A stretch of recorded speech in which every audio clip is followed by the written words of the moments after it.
Welcome to episode 3 of a Clinch Fight podcast. The topic for this episode is the highly anticipated rematch between Alexander Povetkin versus Dillian Whyte this Saturday in Gibraltar. We will also discuss 4 fights in the undercard, as well as giving you our prediction for each of those contests. Before we begin, it would be criminal to start this episode without a tribute to the great, marvellous Marvin Hagler, who passed away on the 13th of March. Hagler is best remembered for being part of that golden Fabulous Four era in the 80s, which included himself, Sugar Ray Leonard, Roberto Duran and Tommy Hearns. Don't forget that you can follow us on Twitter at Y_C for Clinch, Instagram at A Clinch Fight Podcast, and you can also find us on YouTube by searching A Clinch Fight Podcast. Do not forget to subscribe and like our video. Today is a special episode. It is the debut of my brand new boxing co-host, Mr. Josh Hurst. Josh, on behalf of the Clinch Fight Podcast, welcome to the team. Thank you. Good to be involved. Josh, Dillian Whyte was a mandatory for over 1,000 days for Deontay Wilder. However, since losing to Povetkin, he lost his WBC interim belt and he's no longer number 1 with the WBC. How important is this fight for Dillian Whyte's career? Is it make or break? I really think this is a career-defining fight. I just think a loss here, I really think it's a very long road back to world title contention. For him to lose here, I think Povetkin in the first place was supposed to be not so much a walkover, but just to sort of keep him ticking over with high-level opposition. But his whole world's been turned on its head at the moment, so I really find it hard to see where he goes back to up there following. Yeah, definitely. I think the main thing for Dillian Whyte as well is outside of AJ, Fury, and Wilder, he's probably one of very few pay-per-view main event attractions as well. And I think if he loses this fight with Povetkin, will people pay for a Dillian Whyte pay-per-view main event again? I'm not sure. Yeah, I think for the double blunder, maybe to lose back-to-back, his stocks will go down quite a lot. So I think Dillian Whyte against anyone is always going to be a big money fight, just with the backing of Matchroom and just sort of him being probably the number 3 heavyweight in Britain. So yeah, definitely. For a long time, I think Dillian was regarded as probably the best heavyweight outside of that big 3 for a long time. And I think now that loss to Povetkin has kind of damaged that reputation. So, Dillian Whyte needs to prove now, really, whether it was just a kind of a fluke. I don't think it was a fluke, because the way Povetkin set that punch up so perfectly, showing he's been working on that in the gym. However, he needs to show that was it more of a mistake on his behalf, if that makes sense. Yeah. I think you're right. I think at the moment there is an air of doubt sort of hanging above him. So it's up to him now to make this a bounce back and treat it not so much as a fluke, but just a dip in the road. For sure. What does Dillian Whyte need to do to win this fight? Are there any changes he needs to make, do you think? It's a hard one, this question, because I think if you look at the fight, I think he was dominating the fight. You could argue maybe he needed to put the gas on when he had Povetkin hurt, but then at the same time, I think anyone knows Povetkin is dangerous, and he proved it in the round he knocked him out. So to say what went wrong, really what happened was, in my eyes, he switched off and just can't afford to switch off against someone as deadly as Povetkin, as you said. Even though some people might say it was from punch from the gods, XYZ, the way he set it up, the slip, the uppercut, that's Povetkin to a T, really, isn't it? The short ankle punches. So for sure. Like that knockout is such like a highlight reel knockout as well. Like the way he sets that up is probably the best knockout I've ever seen live from in at that heavyweight level, because you can just, like I said before, he was practicing that in the gym constantly. The way he throws that jab, that little feint to the left, and then and the way what I love about that knockout as well is that Povetkin's not really loading up that much either. It's just pure fluent technique. The way he throws uppercut, and it's the timing, because you can see what White had no idea it was coming either. No, and they say it's the ones that you don't see are the knockout punches, because you can't brace for it at all. So he said it was sort of a weird sort of shovel hook almost. Yeah, for sure. So yeah, but Povetkin, up close, that's where he shines, isn't it? The slip, steps, and hooking uppercut. I think you can't get caught up in a fight like that, especially where White's noticeably bigger than him as well. Mm-hmm. Yeah, I think. Go on. Oh, sorry. I was just going to say, I don't think he necessarily did anything wrong in the fight. It was more maybe he just got a bit ahead of himself, or gave himself a bit too much breathing room. But I think maybe I'd like to think he's learned the hard way that you can't afford to do that against someone like Povetkin. Yeah, definitely. It's a tough one, really, because at the highest level, when you have someone as dangerous as Povetkin hurt and you knock him down, how was it, 2 or 3 times you knocked him down in that fight? Yeah. You kind of, if you don't jump on him, you kind of get punished further down the stretch. But at the same time, if you get overeager, you also get punished, as evidently happened in that fight. It's almost down if you do, down if you don't. But you could say if there was 30 seconds more of that, I think it was the 3rd round, Povetkin would have been out of there, because you could see Povetkin's corner were almost ready to towel up, I think. So it's just one of those things, really. Definitely, with a veteran like Povetkin, you can you have the experience to kind of get yourself out of those difficult situations, don't you? Josh, does Dillian Whyte need to make a statement in this rematch, or do you think he needs to just get the job done to be in line for a potential world title shot? I personally think a win will be enough. I think just Povetkin, more so now with him knocking out Whyte, is always going to be a win that's respected, because I think Povetkin gives any heavyweight a difficult night. So I don't think he necessarily needs to put a statement, but if he really wants to catapult himself back into that, number 1 contender spot, or, around there, I think he's got an opportunity here to really clear any doubt that there was over him. So I think for him, he focus on the win, but at the same time, if he can do it, spectacularly, then, that sort of air of doubt that's been hanging over him since the knockout, it might be pinned more to a fluke, or just like I said, a dip in the road. Yeah, and I think then with Dillian Whyte as well, he's not majorly experienced in boxing either.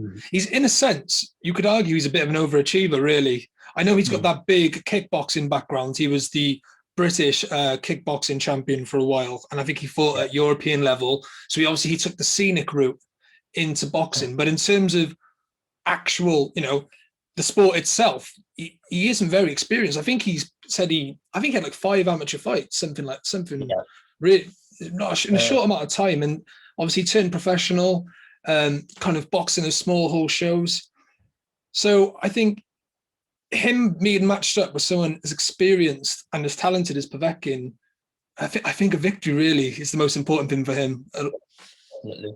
And you could see with Povetkin, the knockout itself, that that's not just something random. Povetkin is used to fighting these kind of people for the whole of his career. He's an Olympian himself. He's got real pedigree, and I think it's almost like autopilot shots like that. So I think in the heavyweights, is sort of, you can always get caught up, like you said, overachieving, because brute force sometimes can get you quite far, and you can see sometimes Whyte can be a bit sloppy. But it's interesting. I thought he was actually boxing quite well before that.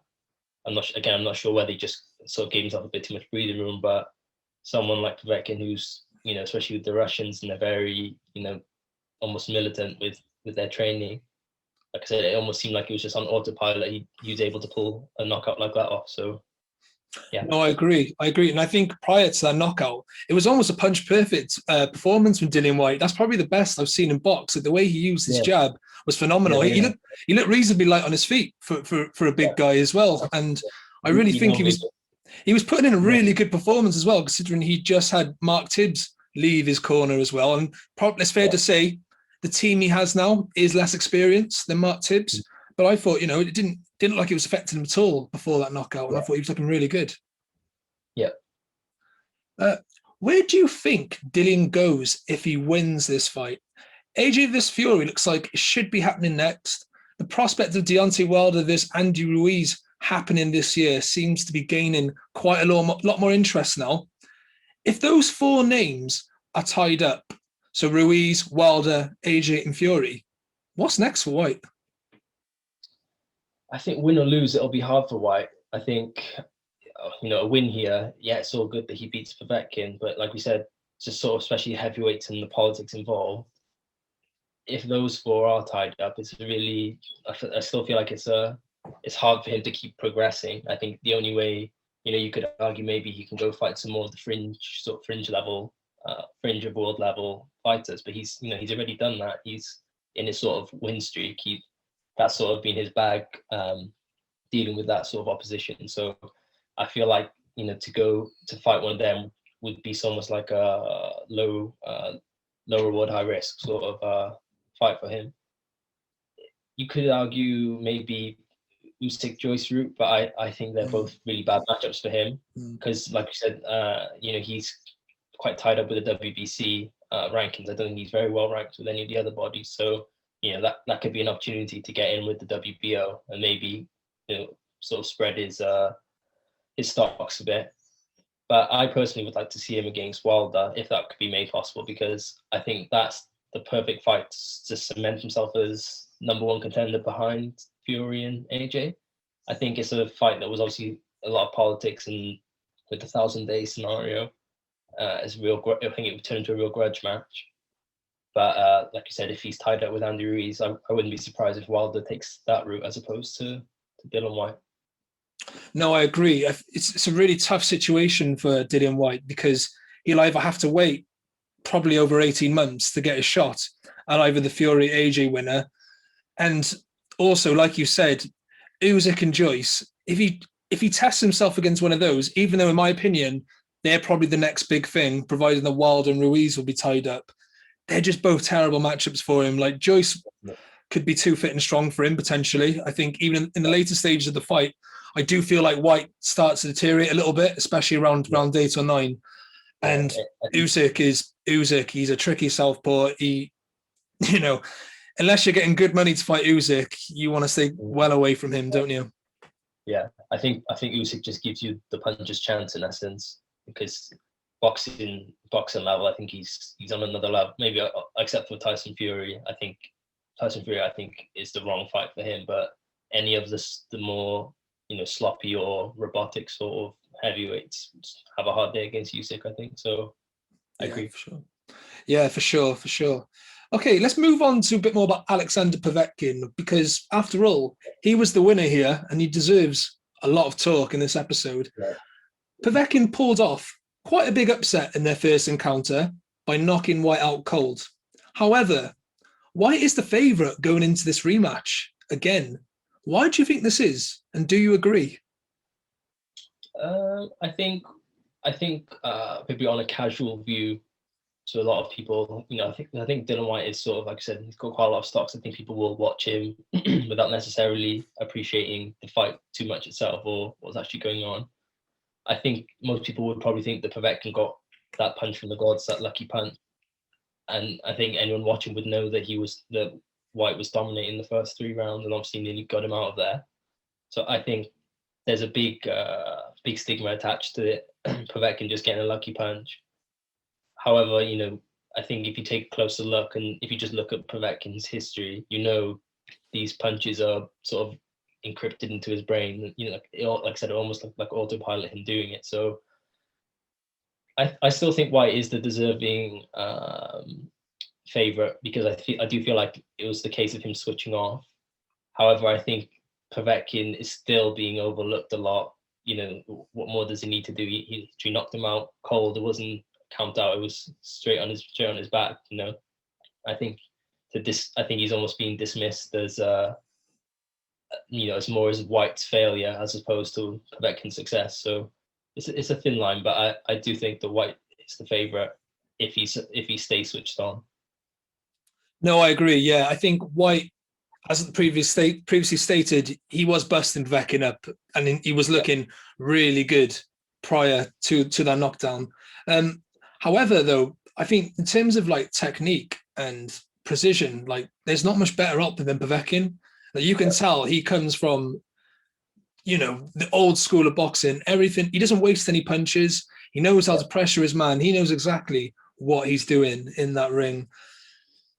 I think it's going back to what I was sort of getting at is, I think to the average fan, I think Povetkin is overlooked because these things that he does. If you haven't watched many of Povetkin's fight, or you don't know too much about what Povetkin's doing, it is really high level stuff. I think if Povetkin was a bit bigger, he'd be a real nightmare for a lot of people. So he's learned to fight the way he has because he's a bit on the smaller side, height wise. I think sometimes he might have lost just from sheer power of other heavyweights, but he's an elite boxer, and it shows. So I think when you start paying a bit more attention to the little things he's doing, the slight slips, even with the knockout, you couldn't be any more of a perfect punch than how it was, but you don't just fluke stuff like that. It's because it's so hardwired into him. So I think he is being overlooked because he has got that pedigree, which is really valuable. Definitely, you don't win a gold medal for nothing, that's for sure. And to beat the fighters that he has beaten, and to stay in the game as long as he has, just going back to that Olympic gold medal, he's achieved so much in the sport. He's also a former world champion. You can argue a secondary world champion, as he held the regular belt. However, now 41 years of age, what do you think is the motive for Povetkin? I think I'd love to give a sort of really detailed, interesting answer, but personally, I just think he loves a scrap, because you would think he would have really maybe called it quits by now. He is getting older. He's been in quite a few wars, but I just think with Povetkin, no matter what, he's never going to be an easy fight for any heavyweight. You see anyone he goes against, he gives problems to. Even Anthony Joshua, you gave him problems. He broke his nose. So I think maybe I personally think going into the Whyte fight, he's probably got the end in mind. I think he thought that's probably the next, especially after the Michael Hunter draw, things like that. I think maybe that he might have thought that was his last ticket to get a good payday before he retired. But then also maybe just him winning there has made him just thought, what, maybe I have got another streak in me, to maybe go for one more or get that actual world title that he had a regular title, but you don't want to go down as the regular champion in it. So I think he loves a fight, and I think maybe this has given him a bit of a boost to really give it this last push to get something, or even if it's not the title, to get a big event to end it off with. No, definitely, yeah. I think with Povetkin, I think he's kind of in a situation where he just thinks, if I just keep winning, who knows what opportunities can go my way. I've turned up for this fight against Dillian Whyte, and I've got the victory, and I pulled it out the bag. Yeah. If I've beat him once, I could beat him again. If I do beat him again, then who knows what opportunities this can lead to. If I can still fight, I'll still get paid. So why retire if I'm still capable of beating these top guys? I think that's the mindset, really, Povetkin. And like you said, he's a Russian warrior. He loves to tear up. And I think he's one of those, while he can still fight, he will just continue to do it. Simple as. So at Povetkin's age, this could well be his last fight. If he was to retire after the Dillian Whyte rematch, will he be remembered as a boxing legend or Hall of Famer? I'd like to think so, but I think it goes back to, especially with heavyweights, heavyweights are always going to be the main attraction to boxing. That's just a given. Even though you might argue it's not the most sort of high level boxing itself, it's normally because there's knockouts and there's a tear up. I think with Povetkin, he's still quite an unknown quantity to your casual fan, which I think that's where you enter sort of dangerous territory to whether he'd be considered a boxing legend, because if you think of what we consider the boxing greats, is people who have who have done everything, and people who have been marketed the right way, and and had those big fights. I think Povetkin, I think to those who know boxing, will be a legend because he's always been at that level. He's always been in good fights. He's never not in a good fight. But I think he goes into the territory of, is he just sort of is he just a good contender? And obviously, if you think maybe back to his drug issue as well, going back a few years, that's another thing that people are already a bit put off about him. So I think to those who watch boxing, I'd like to think he'd be a legend because he's, like you said, he sort of brings that old school kind of real technique to the heavyweight, which can be a bit non-existent nowadays, especially with people just getting bigger and you're getting stronger and all, practically athletes and all this whole strength and conditioning stuff. So I think I'd like to think he goes down a legend, but I can equally see how that's limited to those who are aware of his career properly. To your casual fan, I think it's a shame, but I think he is forgettable. Yeah, for sure. I agree with that statement. He could easily be forgotten, I think, in years to come. I think he's achieved a lot in the game. I think his career deserves to be respected. However, those incidents where he has tested positive for being a drug cheat, a lot of people, that plays a lot of people's mind, and a lot of people will not put him in the Hall of Fame, and he may not well get in the Hall of Fame because of those reasons. And it wasn't just the once; it was quite a few. It was quite a few times, wasn't it? However, Povetkin has been part of some big events. He fought AJ at Wembley. He fought Klitschko in Russia. I think that's still the highest paid fight in Russia to date as well. So it was a big occasion. So he has done a lot for the sport of boxing, but there's positives and negatives in his career, unfortunately. Yeah. Right. Well, I think that's prediction. Yeah, who do you think wins, and what is the method of victory? So going back again, I do think, even though I think Povetkin's been overlooked, I do think it was more the case of Whyte switching off. So, like I said, if you saw the first 3 rounds, Whyte looked really sharp. It wasn't sort of his average. In the past, he's looked a bit sloppy and just goes out there and maybe clubs people with his size. But he looked sharp. It looked like it was a sort of calculated beatdown. But I think maybe more so now he's going to go out and look for the violence. So I think Whyte knockout early, personally. But then it's one of those things. It's hard to bet against Povetkin because you never know. He's got such a big bag of tricks and in his arsenal, so it's hard to bet against him. But if I had to, I would say Whyte early, probably. I don't think he'll want to waste time.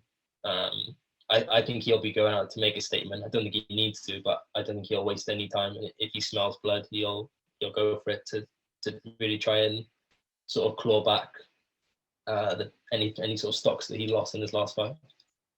Interesting. I predict a Whyte knockout about round 6. I think he's going to want to take Povetkin into a little bit of deep waters first. I think in the last fight, he looked in shape, he looked fit, but I think because it was more of a technique boxing mistake he made in that first fight, I think his main focus going into this rematch would be kind of working on his boxing technique, working on different things in the gym. And I think he's going to try and take Povetkin into those deeper waters because early in the fight, that's when Povetkin's more dangerous. But I think by the time it gets to about round 6, he's probably busted Povetkin up quite badly by then. And I think his corner might throw in the towel. Yeah, I think I second that. I think if I was Whyte's coach, that's exactly what I would say. In previous fights, again, going back to the Michael Hunter fight, he looked knackered towards the end. Obviously, Michael Hunter's got a different kind of pace, so it's a bit different. But I think, especially if you think, I think even a consideration is with Povetkin having COVID, apparently he struggled with it as well. Might even be another factor for him slowing down towards the end. So I would be telling Whyte to go and stick to your jab. Don't give him don't leave any holes for him to find.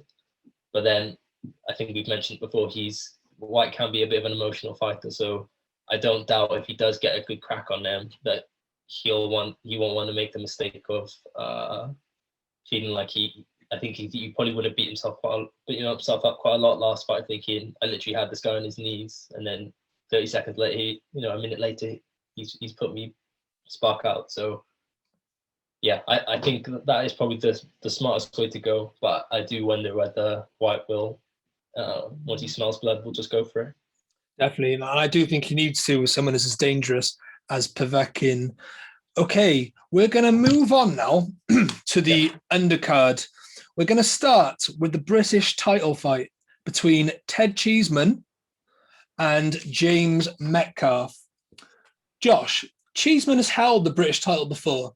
He challenged for the European title against Sergio Garcia, but it was probably too early for him at that time in his career. He's fighting for his old belt once again against an undefeated JJ Metcalf. How crucial is a win for Cheeseman at this stage of his career? I think every win for Cheeseman, or every fight now for Cheeseman, is really crucial, because I think Cheeseman's got a lot of stigma about him being quite one-dimensional. Very, he just comes forward and he doesn't start coming forward. And I think in the past, when he's stepped up to the higher level than domestic, he's been exposed to that, because people who are a bit slicker, a bit more boxers, a bit more slippery, have just beat him up for the whole round. And you could argue that he's a bit too tough for his own good. So he's very weathered for the amount of fights he has.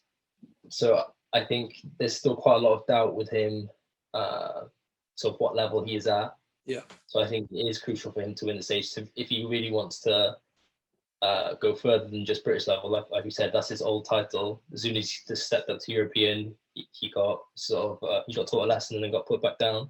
And then even fighting back again at domestic level, he lost to Scott Fitzgerald. It's sort of like Anthony Fowler's in the mix. So I think if he wants these fights and really wants to cement himself as Britain's best, especially against JJ Metcalf, I think he needs to be winning these fights, because I think Metcalf is a level below that again. So yeah, I think to lose to Metcalf here it's really hard for him to sort of break through that British boundary. No, definitely, for sure. I think the key word really for Ted Cheeseman is all about levels. And he's been at that British level before. He done well at that British level, stepped up to European level, fell short. Probably was too early for him. He's only 25 now, but now he's coming back down to that British level. I think he's out there to prove a point that he's ready to have another go now at this European level. And JJ Metcalf is probably the good opportunity for him to demonstrate that, because he is the Commonwealth champion after all. Do you think Cheeseman needs to look good in this fight? Does he just need to get the win to move on to bigger things, or does he need to make a statement? I think he just needs to win. I think in the past, the fights, besides Garcia, who he fought for European, I think the fights he has lost or drawn, and he drew with Kieran Conway, have been sort of, you could argue, did he win it, did he lose it? So I don't think it's even just a case of his levels. I think he just needs to win. I think he has been unlucky in maybe some of his decisions, but he's almost like a serial loser when it comes to it. So you could argue whether that's just the judges on the night, but he obviously needs to tweak certain things to appease the judges, because something he's doing isn't working. So I definitely think he is probably him, Fitzgerald, Fowler maybe, and Kieran Conway are probably all knocking on the door for number one welterweight. Super welter. But I think he really needs to just to get the win here and just keep moving forward, because for him to have another stump in the road now, even his last fight against Eggington, was a close fight, but he got the win. I think that's all that matters right now, is just getting the win. For sure. Metcalf, he's 32 years of age. He's undefeated with a record of 21-0, with 13 of those by knockout. But this is by far probably the biggest opportunity and test of his career to date. How big is this fight for Metcalf? And providing he is successful, Do you think he should push for bigger opportunities sooner rather than later? I think this is Metcalf's big night now. I think he seems that he's a sort of small hole fighter. I think any matchroom event is, a lot of people are really taking those opportunities with both hands because of the exposure you get from it. Cheeseman is, you could argue on his sort of what Cheeseman turns up if he's not all there, probably is beatable. So Metcalf's probably licking his lips at this because he's got a good chance. He's got a chance to. This is his big day. So I think anyone with that, with his age as well, are going to be hungry for it. So I also know, I'm pretty sure his father boxed as well. So okay, he said something about wanting his dad wanted him to get the title, he never could. So little things like that on top of all the build up.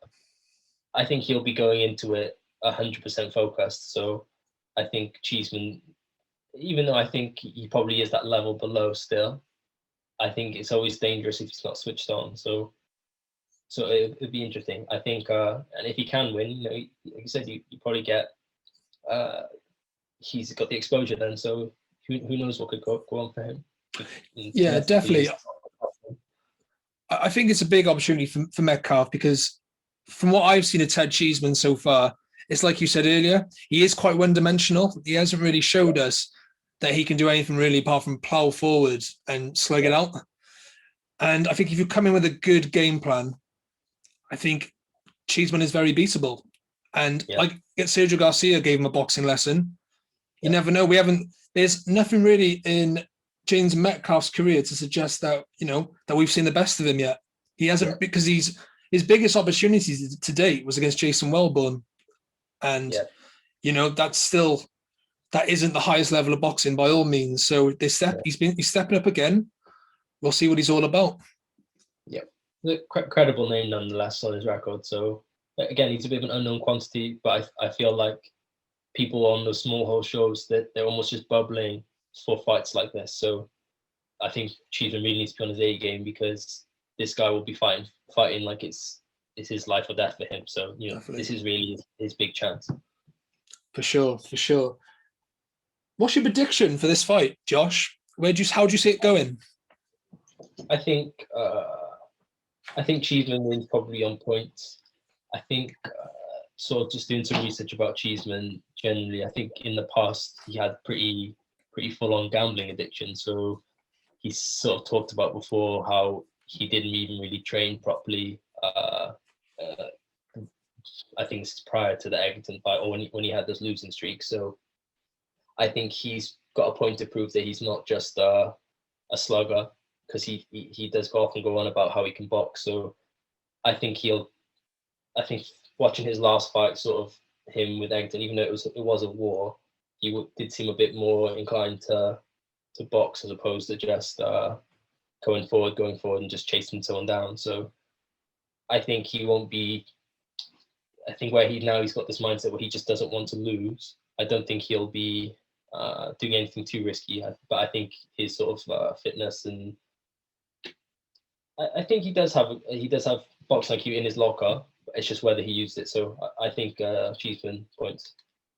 Yeah, I think it's quite an evenly. I think it's evenly well matched.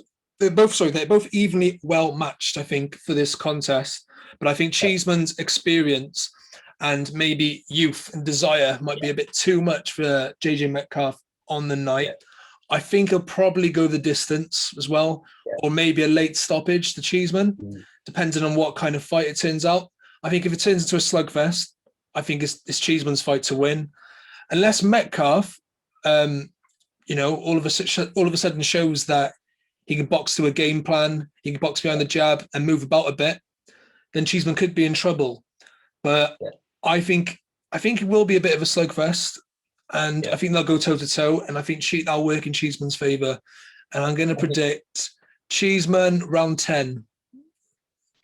I think Cheeseman, even in the past when he's been slugging it, I think he's more of a volume puncher as opposed to a knockout artist. So, I think it'll be a tear up either way. So whether it's a point win, I think either a point win for him or he gets it done late. just the youth and the ambition. I think he has got. You can't. One thing you can't say, he doesn't have his heart, so he always leaves it out there. So yeah. I think Cheeseman's very much fighting for his matchroom career as well. I think if he loses this, Eddie Hearn might look at him and think, do I really need to invest in this guy now? He's proven to me. I've given him two big opportunities, well, quite a few opportunities, really, hasn't he? He's fought for the European title. Okay. Like I said before, probably a bit early for him. He's gone back to British level and he hasn't really came through it like he should have. Yeah. So where do I see him going? He's 25 now. He's probably in his prime. It's fair to say. Can he move on to bigger things? If he loses, I'm not too sure. I think Hearn will see that the same way. And going back to what I said, he's got Hearn's got Conway, he's got Fowler, he's got Fitzgerald, all under Matchroom as well. So and Liam Smith. Liam Smith is a world level as well. Yeah. So I think he needs to get this win. For sure. This next fight really interests me. And I reckon this has the potential to be the fight of the evening. I really do. Yeah. Chris Kongo, 12-0 with 7 knockouts against Michael Mackinson, 19 wins, 0 defeats, but just 2 knockouts for his wins.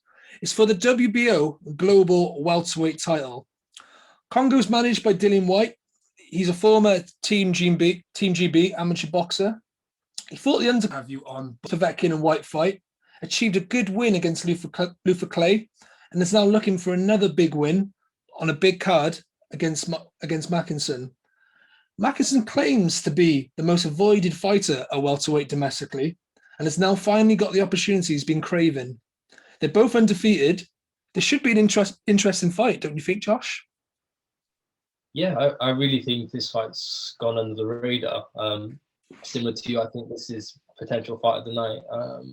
Mackinson has sort of been on that small hole level, but he has got a big mouth and has been calling out quite a lot of people for a while now. So this is really an opportunity for him to step up. So with him being an unknown quantity, it'd be interesting who turns up. But Kongo, I think, is good. I personally think he's you can sort of see the pedigree, and he clearly carries power just from just the sheer size of him at that weight. So I don't know how hard it is for him to make that weight, but he's 6 foot.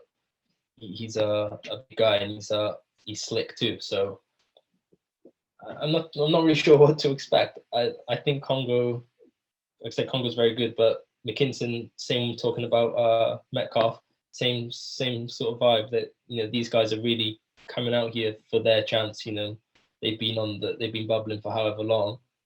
This has got the makings to be a real cracker. So it'd be interesting to see how it goes. Yeah, with Chris Kongo, he looks to be a pretty decent fighter. He's managed by Dillian Whyte. Dillian Whyte seems to believe in him, so he must have something about him. And for him to be under the Matchroom banner as well, and represent Team GB as an amateur, there has to be something there.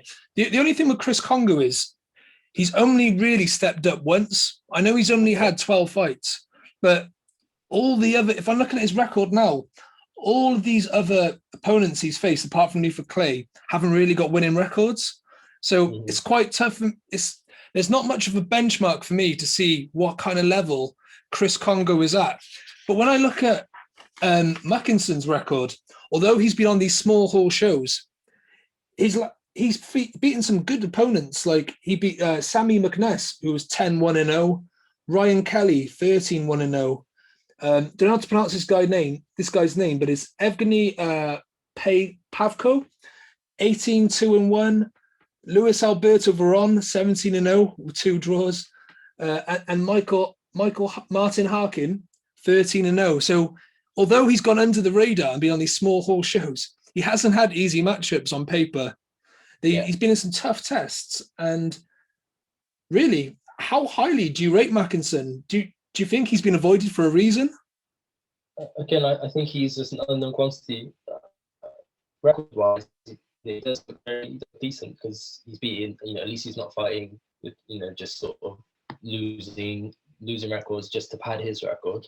But at the same time, do we know any of these people? No.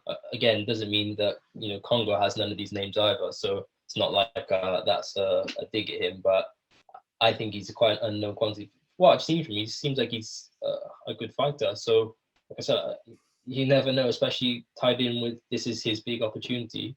He's very much dangerous for Congo. So I think going off Congo's last fight, though, I think I think domestically, I think Luther Players was very, very highly regarded. So the way he dealt with him was pretty, was quite impressive. I thought so.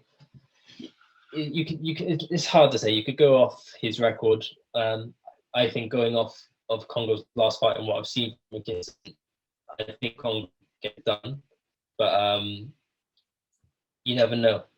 A lot of this sort of COVID lockdown, the fight camps and everything, there's been surprises all over the place. So I don't doubt that Congo will be, he's got the sort of the clout, the hype going into this, being under the Matchroom banner and obviously being the home fighter in essence.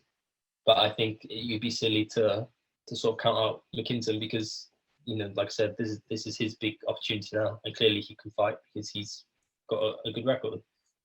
Yeah, like McKinson, he really, I think he's done his trade really in terms of coming up the nitty gritty way, and I think now I think he does deserve this opportunity now to fight on a big card to really show if what he's saying is just hype or is he the real deal. Yeah. From what I've seen of him, he is a tricky southpaw. He doesn't like to engage much and slug it out, but he likes to make it really awkward for his opponents. He likes to use counter shots.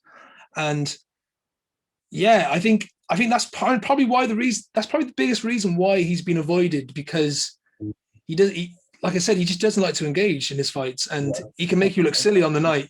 So it's important that, but I do think someone like Chris Congo can really press him and could stylistically make it very tough for him. It's just such a fascinating contest, really. Yeah.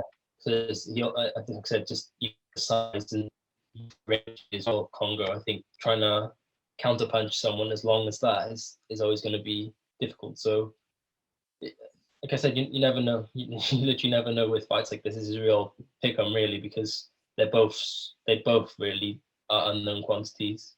So I really think it's got a potential to be a real good one. For sure. Okay then, prediction. Again, I'm not sure why. Again, it's sort of a limited resume with Congo, but I think Congo gets him out of there as well. Personally, I think maybe just the size and sort of this, like you said, the sort of style of McKinson, almost being sort of a counter puncher and being a bit more slick. I think he'll find that hard against someone as rangy and someone who carries power as well, because trying to counter punch someone who's fighting on the outside is always going to be sticky. So I think Congo. Okay, I think it's going to be a really closely contested fight, and I think it's going to go to a split decision or a draw. Something controversial is going to happen in this fight, because I think they're both all wrong for each other. Congo's going to be the aggressor, but McKinson, is going to look to counter him all night. And I think it's going to be a bit of a chess match, but it's going to be a bit of excitement as well. It's going to be a really closely contested fight. I'm going to go for McKinson by split decision, and there'll be a rematch. Nice. I think.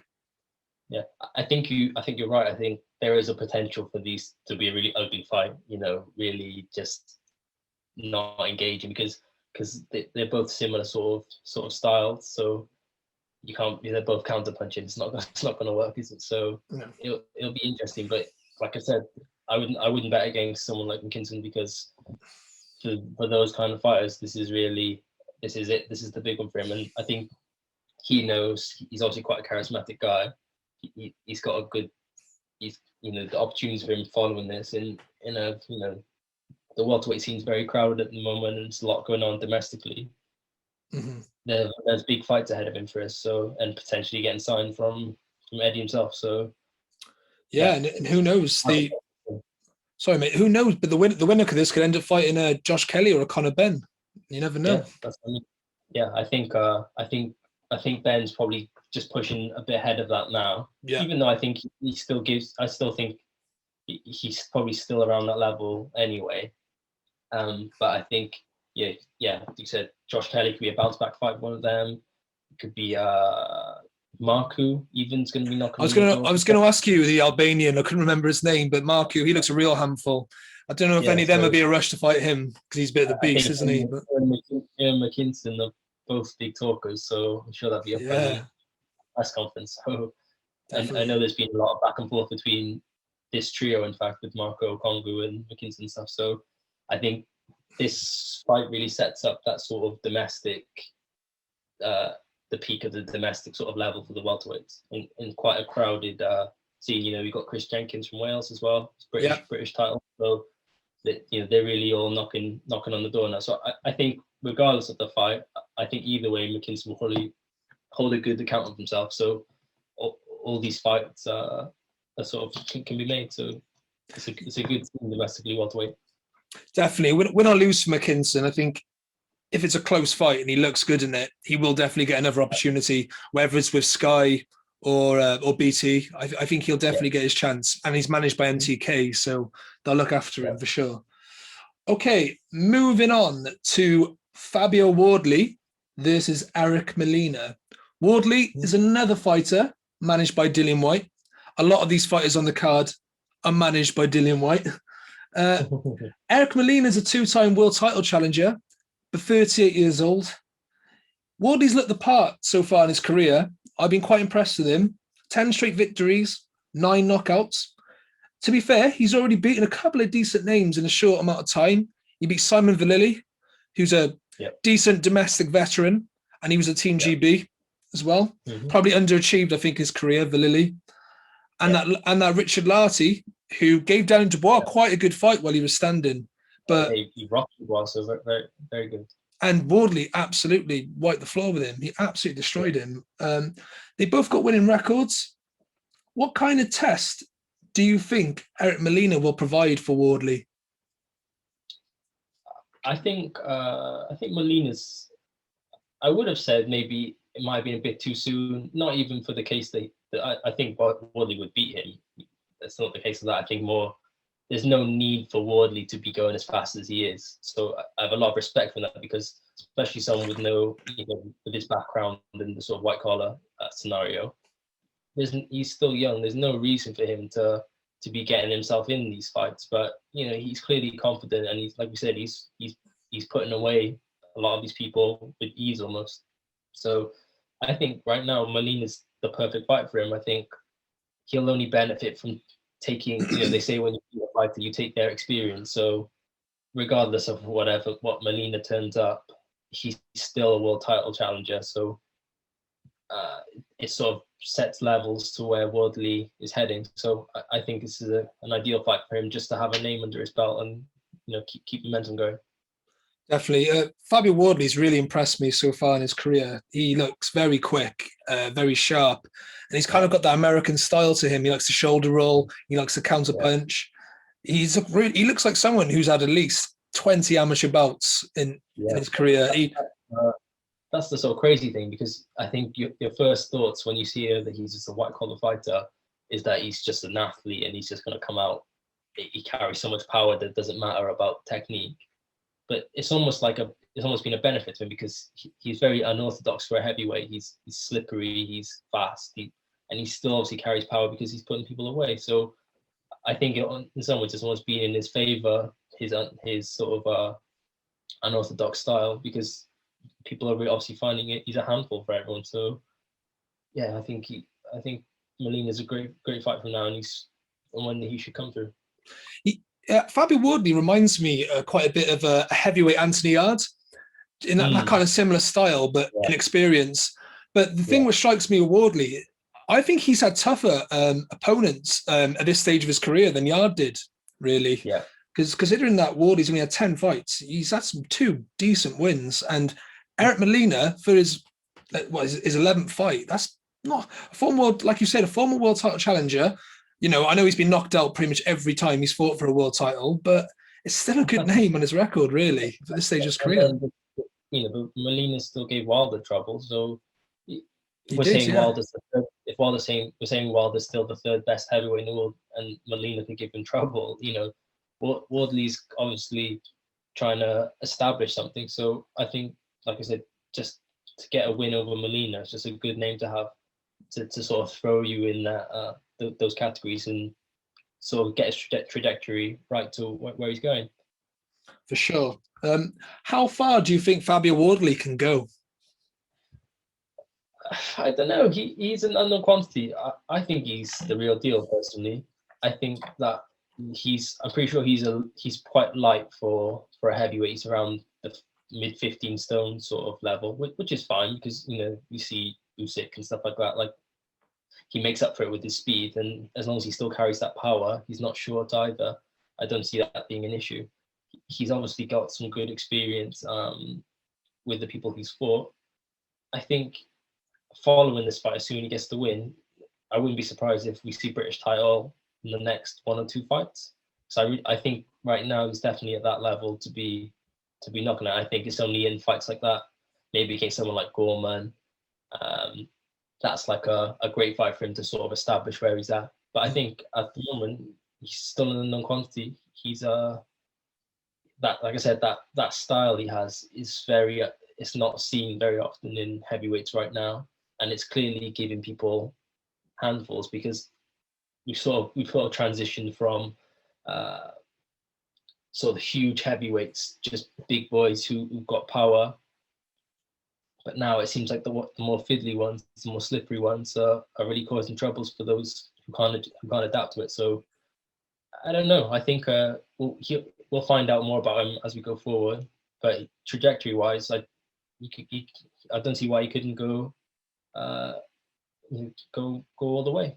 Yeah, the way he moves, he's like a middleweight, isn't he? He's just, I love watching the guy. And I think the best thing, if I was his promoter, obviously Eddie Hearn and his manager Dillian Whyte, I think it's all about learning fights to him. And I think just go up the domestic route, do the traditional British, European, world level. And do you know what? I think he'll do well at British level. I think he'll definitely be at least British champion. Like you said, Nathan Gorman would be a great fight for him. Tell you what, I think he gives Daniel Dubois trouble early in the fight. Probably not ready for that now. But further down the line, I can see him and Dubois getting it on. You never know. 3 fights time, maybe Chisora, something like that. Yeah. I think you're right. I hope they don't rush him too much because I think we're sort of in a transition period with the heavyweights either way. So I think we need to let it die out we need Anthony Joshua, we need Tyson Fury, Wilder to sort of do their thing and then free up the belts again. I think when that next wave comes, this is when the perfect time when you see the Wardleys, you see the Dubois, maybe Joyce might be heavyweight champion by then, something like that. But I think he's probably the next wave. So I hope they don't rush him too much because he will only benefit from just getting more fights because he hasn't got that experience, including I think he had four white collar fights. So, and he's had 10 fights so far. So that's only 14. It's ridiculous. It's ridiculous, isn't it? And to see how like I say, he looks like a school fighter. He's very slick. So I think I hope they don't rush him, but I think he's got really good potential to go a long way. What I love about him as well, he comes across as one of those guys, like they'll offer him a step up and they'll, Hearn will say, do you want to fight this guy? It's a bit of a step up for you, but do you think you're ready? And straight away, he will not hesitate to say yes. He'll take that fight straight away. Yeah. And, it could be what, that could be the first hurdle in his career. He might take fights that are too soon. But the attitude this guy has, I mean, that's why Dillian Whyte loves him because he just wants to fight everyone, doesn't he? So you can see it in his boxing because you said the shoulder rolls. You gotta really believe yourself to get in with big punches and be believing yourself, trusting your speed to do stuff like that. So he's clearly full of confidence. So I think as long as he gets directed the right way, he's got really good potential. And he's obviously got. We've only seen however much of him. He's got obviously so much room to grow. Imagine what he's like after being through after he gets some actual experience. So real one to watch, I think. Sure. I think I was going to ask you, if he comes through this with ease, how would you step him up? But we've already talked about that. We want to see him go the traditional way. Prediction. I think at this stage now, Molina, even though where he's been, I think he's just looking for the sort of just the fights. And I think in his last couple of fights, he's looked pretty rough. You know, he lost to Dominic Breazeale, who I personally think is awful. So I think he's not looking for. I think Wardley gets him out of there fairly, maybe mid rounds if Molina tries to just drag it out a bit. But I can't see him being much of a. I can't see much coming back from Molina. So I think Wardley sort of takes him out with ease. Yeah, I'm going to go for 1 round. I honestly think Wardley's going to be too sharp, too quick for him. I don't think Molina has the best chin in the world. I know he's been in with some good men, but I really do think Wardley is just going to be too quick, too sharp, and it wouldn't surprise me if he knocks him out in a round. And if I had to put bet money on it, I would do that for sure. Fair enough. Okay, moving on. So a very exciting professional debut is happening on this card. Son of the British boxing legend, Campbell Hatton, son of the great Ricky Hatton. Josh, if his son is anywhere close to being as gifted and talented as his father, we're in for a great ride, surely. Yeah, undoubtedly. Obviously, Ricky Hatton's one of the British, one of the great Brits. So, you know, it's all there laid out for him really to follow suit. I know just watching him, I've seen a couple of his fights amateur. He seems decent. He's obviously quite fast and all of that, but again, it's an unknown quantity really until you start getting into big fights. So yeah, I think he's going to have it all laid out for him to go as far as he wants in the sport. Really, it'll just be again sort of going back to Woodley. I think as long as he gets the right fights and it's not rushed too much to be Hatton again. You know, he's still young. He just needs to just do it the right way, and don't get too sucked into the sort of junior vibe. I think we are in for a great ride. It's nice to see. For sure. 19 years of age, already a father. It's well documented that despite how great a fighter his dad was and what he achieved in the game, he possibly could have achieved more if he dedicated himself a lot better. He used to blow up to he used to put on 5 or 6 stone in between fights and still came out with the goods until he came up against the real elite, like your Mayweathers and your Pacquiaos.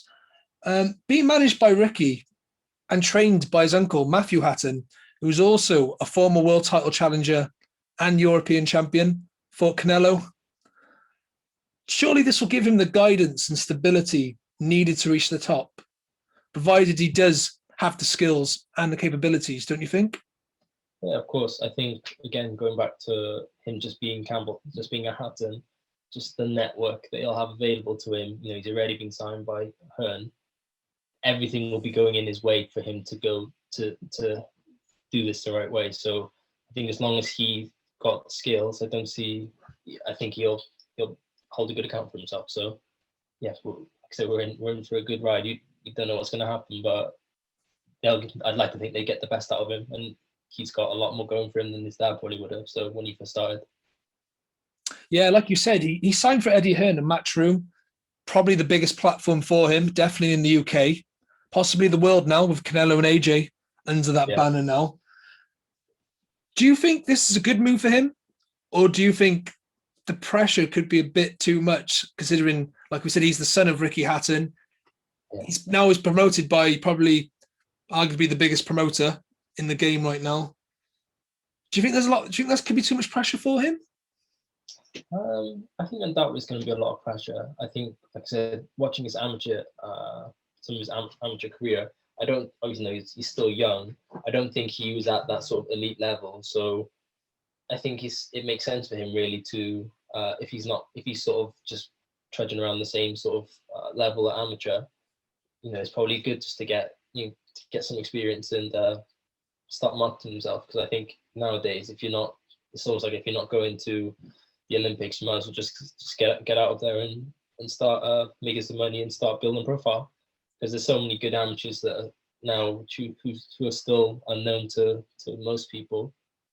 you could argue wasting much time doing it. So he's like I said, he's got everything laid out for him here to have a really good to have a good few fights, to get good popularity and get the British behind him. So I think it will be a lot of pressure, but I think it's just about raising in the right way and sort of leaning into it, because you could argue about sort of like when Conor Benn came in, he, especially someone like Nigel Benn, who's he's the Dark Destroyer, he's a scary guy.